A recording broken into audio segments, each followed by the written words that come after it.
Община Баните е една от малкото в Родопите, която в условията на криза успява да поддържа работещо улично осветление. За последните 7 години в общината са влезли инвестиции за над 20 милиона лева, обяви на пресконференция кметът Райчо Данаилов. В момента се реализират 5 европроекта за близо 6 милиона лева. Голямото финансиране обаче предстои. Предстои един изключително важен проект, който е свързан с оперативна програма «Околна среда». Той е на обща стойност около 22 милиона.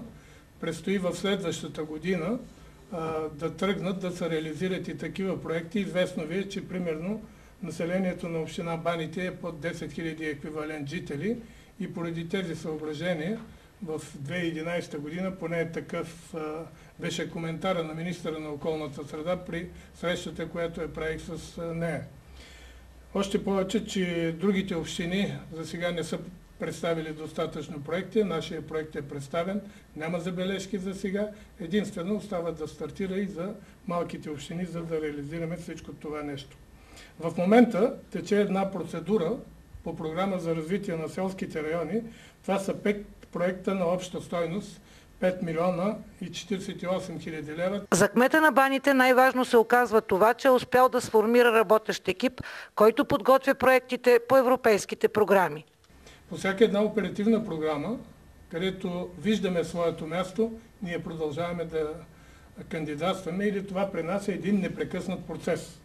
Преди всичко изградихме административен капацитет. И хората, които се занимават с проекти, има една настървеност при тях при отварянето на определена мярка и с изключително желание тръгват за да защитават това, което трябва да се защити. И аз мисля, че това е една сериозна заслуга изграждането на този административен капацитет в общинска администрация. И независимо кой ще бъде следващия кмет, за мен е по-важното, че сме създали този екип, който съответно ще може да защитава и следващи проекти. Затова кметът е убеден, че и за малка община като Баните е възможно да реализира успешно проекти с евросредства, а това се отразява положително на жителите на общината.